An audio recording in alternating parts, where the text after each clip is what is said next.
Ça a commencé par une phrase. Comme souvent avec mon fils, Antoine. Une phrase lancée comme on jette une pierre dans un puits, juste pour entendre le bruit qu'elle fait au fond, sans se soucier de l'eau qu'elle trouble. Ta vieille maison en Provence tombe en ruine. Papy, il faut la vendre. Il a dit ça assis à la table de la cuisine. La même table en chêne massif que mon grand-père a fabriquée de ses mains. La même table où Antoine a appris à lire, sa petite tête blonde penchée sur un livre d'images, le doigt suivant maladroitement les lignes.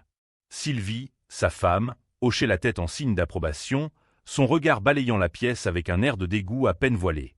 Pour elle, les poutres apparentes n'étaient pas un témoignage du temps, mais un nid à poussière. La grande cheminée de pierre n'était pas le cœur de la maison, mais un gouffre énergétique. Les tomates usées par des générations de pas n'étaient pas une patine, mais un défaut à cacher sous un parquet flottant. Je n'ai rien répondu. Je me suis contenté de regarder mes mains posées sur la table. Des mains de paysans, noueuses et tachées par le soleil et la terre. Des mains qui ont planté les oliviers qui nous entourent, qui ont réparé ce toit des dizaines de fois, qui ont bercé mon fils quand il était bébé. Ces mains, elles ne tremblaient pas. Pas encore. On a regardé le marché, papy, a continué Antoine, avec l'enthousiasme de celui qui pense vous rendre un immense service. Avec le prix de la vente, on peut acheter un superbe appartement en ville. Près de chez nous. Une résidence pour seniors, tout confort. Plus de jardin à entretenir, plus d'escaliers à monter. Tu serais bien, non? Il parlait de ma vie comme d'un problème à résoudre. Une équation à simplifier. Le jardin, mon jardin, où chaque plante me parle, où je sens les saisons changer dans l'odeur du thym et du romarin, était devenu une corvée. Les escaliers, que je monte chaque jour et qui maintiennent mes vieilles jambes en forme, étaient devenus un danger. Ma maison, mon encre, mon histoire, étaient devenus un fardeau. Sylvie a ajouté sa petite touche, une voix mielleuse qui ne trompait personne. Et puis, pense à nous, Julien. Cette maison, c'est une source d'inquiétude constante. On est loin. Si jamais il t'arrivait quelque chose. Le silence qui a suivi était lourd. L'argument final. La culpabilité. Ils ne s'inquiétaient pas pour moi. Ils s'inquiétaient pour eux. Pour le dérangement que je pourrais leur causer. Un tuyau qui fuit, une tuile qui s'envole, un vieil homme qui tombe. Autant de complications dans leur vie si bien organisées. Je les ai regardés. Mon fils, cet homme que j'avais élevé, et sa femme. Ils étaient des étrangers dans ma propre cuisine. Leurs vêtements chers, leurs parfums de ville, tout en eux jurait avec l'odeur de cire d'abeille et de bois ancien qui imprégnait les murs. Ils voyaient des ruines. Je voyais des fondations. Ils voyaient une valeur immobilière. Je voyais une valeur inestimable. Je me suis levé lentement. Mes articulations ont protesté, comme toujours. Je suis allé vers la cafetière sur le vieux poêle. Le geste était mécanique, un rituel. J'ai rempli le filtre de café moulu. L'odeur a commencé à se répandre, familière, rassurante. Je vais y réfléchir, ai-je dit, sans me retourner. C'était un mensonge. Je n'avais pas besoin d'y réfléchir. La décision était déjà prise, quelque part au fond de moi. Elle n'était pas née de la colère, mais d'une tristesse profonde. Une tristesse de ne pas être compris, de ne pas être vu. Ils sont repartis peu de temps après, soulagés d'avoir planté la graine, comme je les ai entendus le murmurer en sortant. Ils m'ont laissé avec le silence et l'odeur du café. La maison ne m'a jamais paru aussi grande, ni aussi vide. Leur voiture a disparu au bout du chemin de terre, soulevant un nuage de poussière qui est vite retombé. Le silence est revenu, plus dense, plus lourd qu'avant. Un silence plein de mots non dits, de reproches suspendus dans l'air. Je suis resté debout dans la cuisine, ma tasse de café fumant entre mes mains. La chaleur du grès réchauffait mes paumes. Par la fenêtre, je voyais le sommet du mont Ventoux, lointain et immuable. Il était là bien avant moi. Il serait là bien après moi. Comme cette maison. Du moins, je l'espérais. J'ai commencé à marcher. Lentement. D'une pièce à l'autre. C'était un pèlerinage. J'ai touché le mur du salon, la pierre froide et rugueuse sous mes doigts. J'ai senti les aspérités, les creux, comme si je lisais une histoire en braille. L'histoire de ma famille. Ici, mon père avait gravé ses initiales et celles de ma mère dans le plâtre frais, l'année de leur mariage. J'ai posé mes doigts dessus. J. Et monsieur pour Julien et Marguerite. Je suis monté à l'étage. L'escalier en bois a gémi sous mon poids. Un son familier, le soupir de la maison. Chaque marche avait une voix. Antoine et Sylvie n'entendaient qu'un grincement. Moi, j'entendais les pas de course d'Antoine enfant, les pas plus lents de ma femme, Élise, portant le panier de linge, mes propres pas, jour après jour, année après année. Dans notre chambre, le lit était fait, comme toujours. Le couvre-lit embouti, qu'Élise avait mis des mois à coudre, était un peu pâli par le soleil. Son odeur avait disparu depuis longtemps, mais sa présence était là. Dans le silence de la pièce. Dans la façon dont la lumière tombait sur le parquet. Je me suis souvenu de nos conversations, le soir, avant de nous endormir. Elle aimait cette maison. Elle disait qu'elle avait une âme. Elle nous protège, Julien, disait-elle. Je devais la protéger à mon tour. Je suis redescendu. Je me suis servi un autre café, noir, sans sucre. J'ai ouvert le tiroir du buffet. Un tiroir qui coince un peu, il faut connaître le truc pour l'ouvrir.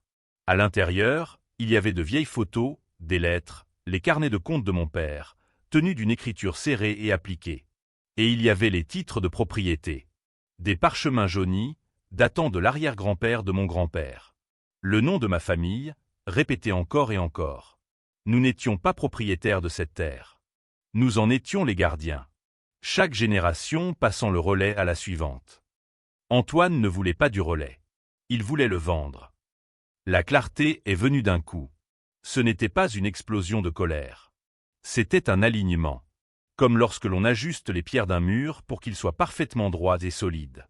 Toutes mes pensées, toutes mes émotions, toutes mes tristesses se sont mises en place pour former une seule et unique certitude. Cette maison ne serait pas vendue. Elle ne serait pas remplacée par un appartement aseptisé dans une résidence où l'on attend la fin. Elle continuerait à vivre.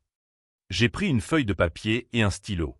Mon écriture est devenue tremblante avec l'âge, mais ce jour-là, elle était ferme. J'ai écrit un nom. Celui d'un vieil ami d'enfance, devenu un homme important à la direction régionale des affaires culturelles. Je ne l'avais pas vu depuis des années. Mais je savais qu'il comprendrait. J'ai regardé le papier. Un nom. Un numéro de téléphone. C'était le début. Le début de ma petite rébellion silencieuse. Je n'allais pas me battre contre mon fils. J'allais me battre pour ma maison. Pour ma mémoire. Pour ma dignité. Le lendemain matin, le téléphone a sonné. C'était Antoine. Je n'ai pas répondu. J'ai laissé le répondeur prendre le message. Sa voix était enjouée, faussement décontractée. « Salut papy, c'est moi. J'espère que tu as bien dormi. J'ai trouvé des photos de la résidence dont je te parlais. C'est vraiment superbe. Je te les envoie par message. Rappelle-moi. Bisous. » J'ai écouté le message en arrosant mes géraniums. Le soleil de Provence était déjà chaud sur ma nuque. J'ai regardé mon téléphone. J'ai vu la notification du message, avec les photos d'un immeuble moderne, sans âme, avec des balcons en verre. Je l'ai effacé. Pas répondu. Effacé. Ce même matin, j'ai composé le numéro que j'avais écrit la veille. Ma voix était un peu hésitante au début. Cela faisait si longtemps que je n'avais pas demandé d'aide. J'ai toujours tout fait par moi-même. Mais ce combat-là, je ne pouvais pas le mener seul. À l'autre bout du fil, la voix de mon ami, Pierre, était plus grave, marquée par le temps, mais je l'ai reconnue immédiatement. Il y a eu un moment de surprise, puis la chaleur des souvenirs partagés. On a parlé de notre enfance, du village, des gens que nous avions connus. Puis, j'ai exposé ma situation. Simplement. Sans me plaindre de mon fils. J'ai juste parlé de la maison. De son histoire. De la menace qui pesait sur elle. Pierre a écouté sans m'interrompre. Quand j'ai eu fini, il y a eu un long silence. J'ai cru un instant qu'il allait me dire que j'étais fou, que j'étais un vieil homme sentimental s'accrochant au passé. Mais il a dit, « Je vois. C'est le mas de ton arrière-grand-père, celui avec la magnanerie, celui où l'on se cachait pour fumer nos premières cigarettes ?» Celui-là même, ai-je répondu, la gorge serrée. Il a une histoire, ce mas, Julien. Il fait partie du patrimoine du village. Laisse-moi voir ce que je peux faire. Il y a une procédure. Le classement ou l'inscription au titre des monuments historiques. Ce sera long. Il faudra monter un dossier solide. Mais c'est possible. Raccrocher le téléphone a été comme poser la première pierre d'un nouveau mur. Un mur de protection. Les jours suivants, je me suis transformé en archiviste. J'ai passé des heures dans le grenier, à trier de vieux documents. La poussière me faisait tousser, mais chaque papier que je trouvais était un trésor. L'acte d'achat original de 1870. Des lettres de mon grand-père, écrites depuis le front de la Grande Guerre, où il parlait de son mal du pays et de son envie de retrouver nos pierres chaudes. Des photographies en noir et blanc de fêtes de famille dans le jardin, les visages d'ancêtres que je n'avais jamais connus, mais qui souriaient au même soleil que moi. J'ai tout rassemblé. J'ai pris des photos des détails architecturaux que Pierre m'avait indiqués. Le linteau de la porte d'entrée, gravé de la date de construction, 1788. La voûte en pierre de l'ancienne bergerie. Le pigeonnier, encore intact. Chaque photo était une preuve. Une preuve que cette maison n'était pas juste un tas de pierres, mais un livre d'histoire. Pendant ce temps, les appels d'Antoine se faisaient plus insistants. Le ton avait changé. L'enthousiasme avait laissé place à l'impatience. « Papy, pourquoi tu ne réponds pas? On s'inquiète, à la fin. C'est pour ton bien qu'on fait ça. Tu ne te rends pas compte. » Son bien, mon bien, selon lui, était de m'arracher à tout ce qui faisait le sel de ma vie. Je continuais à ne pas répondre. Mon silence était ma seule arme. Un silence qui, je le savais, l'exaspérait plus que n'importe quel cri. Il n'avait pas l'habitude que je lui résiste. J'avais passé une grande partie de ma vie à céder, à arrondir les angles, pour la paix des familles. Mais la paix avait un prix, et je n'étais plus disposé à le payer. Un après-midi, alors que je sarclais mes tomates, j'ai entendu le bruit des boules de pétanque qui s'entrechoquent sur la place du village. J'ai posé mes outils, essuyé mes mains sur mon pantalon bleu de travail, et je suis descendu. Jean-Pierre était là, avec les autres anciens. Il m'a vu arriver et m'a fait un signe de tête. « Alors, Julien, tu te décides enfin à quitter tes salades pour venir prendre une rouste ?» J'ai souri. J'ai pris les boules que l'on me tendait. La sensation du métal frais et lourd dans ma paume était réconfortante. On a joué une partie. Puis deux. On n'a pas beaucoup parlé. Juste les commentaires habituels. Tu tires ou tu pointes? Elle est belle, celle-là. Entre deux mènes, alors que nous sirotions un pastis, Jean-Pierre s'est assis à côté de moi sur le banc. Il a regardé au loin, vers la route qui menait à ma maison. J'ai croisé ton fils, l'autre jour. Il n'avait pas l'air content. Je n'ai rien dit. J'ai juste haussé les épaules. Ils ne comprennent pas, hein? A-t-il continué, sans me regarder. Ils sont d'un autre temps. Pour eux, tout a un prix, mais rien n'a de valeur. Cette phrase, si simple, a résumé toute ma peine. Il avait compris, sans que j'aie besoin de lui expliquer. Il voyait la valeur. Il voyait ce que mon propre fils était incapable de voir. « Tu fais ce qui est juste pour toi, Julien, » a-t-il ajouté. « C'est ta maison, ton histoire. Ne laisse personne te la prendre. » Je me suis senti moins seul. Le poids sur mes épaules semblait plus léger. Ce n'était plus seulement mon combat. C'était le combat de la mémoire contre l'oubli. De la terre contre le béton. Les semaines se sont transformées en mois. Le dossier avançait, lentement. Il y a eu la visite d'un architecte des bâtiments de France. Un homme jeune, passionné, qui a passé des heures à inspecter la maison. Il était émerveillé par la charpente, par l'ingéniosité du système de récupération d'eau de pluie dans la citerne. Il ne voyait pas des ruines. Il voyait un trésor. Pendant ce temps, la guerre froide avec mon fils continuait. Les messages vocaux étaient devenus accusateurs. Sylvie s'y était mise aussi. « Julien, votre attitude est puérile. Vous nous punissez, mais nous ne savons même pas pourquoi. Antoine est très peiné. Vous devriez avoir honte. » Avoir honte. Avoir honte de vouloir rester chez moi. Avoir honte de protéger l'héritage de mes pères. Leur monde était à l'envers. Leur aveuglement me donnait encore plus de force. Ils ne comprenaient pas que ce n'était pas contre eux. C'était pour moi. Puis, un matin d'automne, une lettre est arrivée.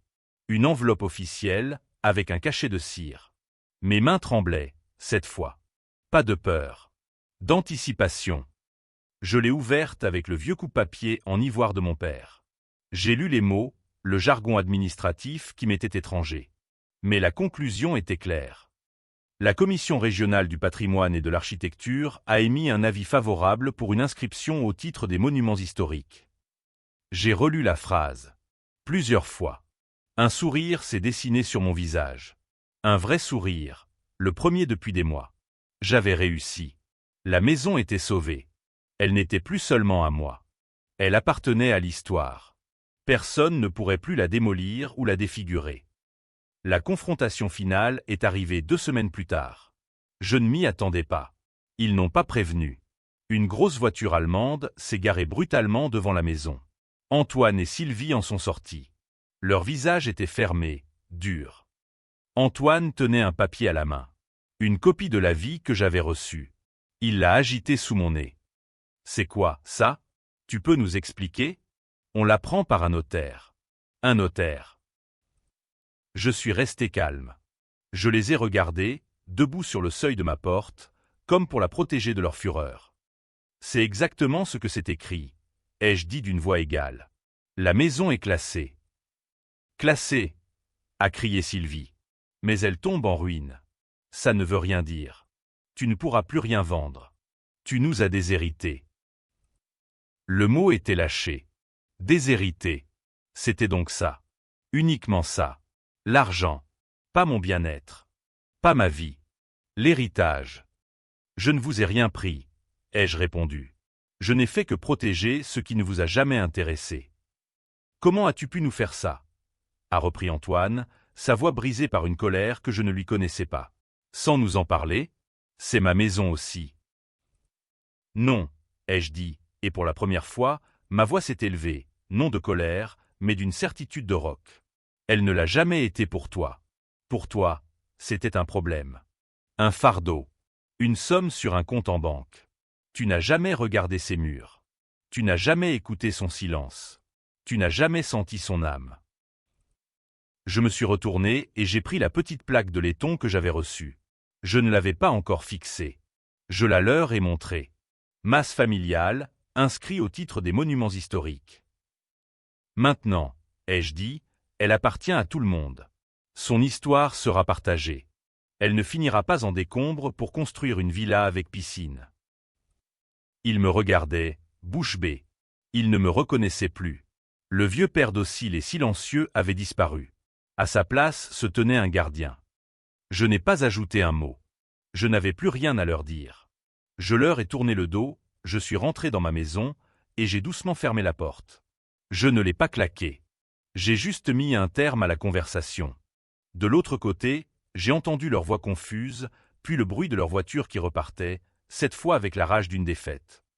Je me suis appuyé contre le bois de la porte. Le silence est revenu.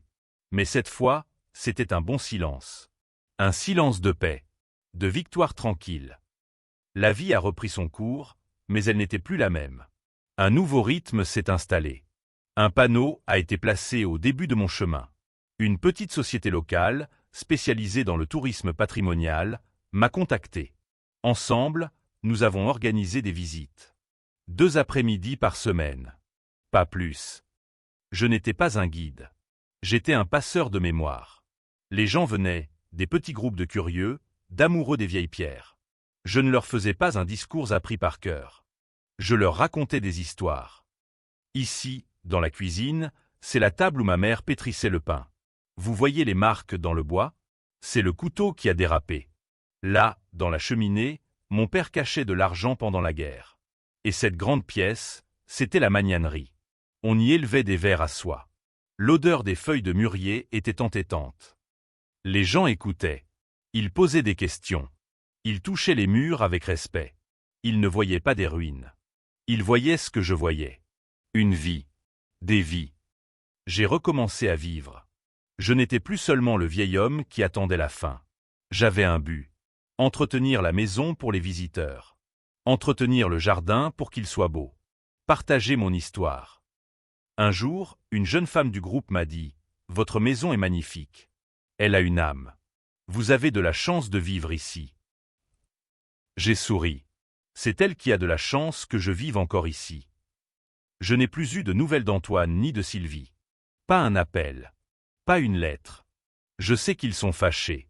Peut-être qu'un jour, ils comprendront. Peut-être pas.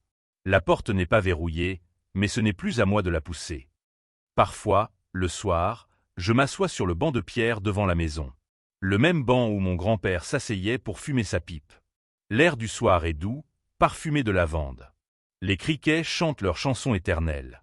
Je regarde ma maison. Les pierres semblent respirer dans la lumière du crépuscule. Elle n'est plus seulement mon refuge. Elle est mon œuvre. Ma dernière œuvre. J'ai empêché qu'on efface son histoire, et ce faisant, j'ai sauvé la mienne. Je suis un vieil homme. Ma vie a été simple. Mais je laisserai une trace. Pas un compte en banque. Pas un appartement moderne. Je laisserai des pierres qui racontent une histoire. Et cette histoire, maintenant, ne pourra plus jamais être réduite au silence. Si cette histoire vous a ému, partagez-la. Quelqu'un a besoin de savoir qu'il n'est pas seul.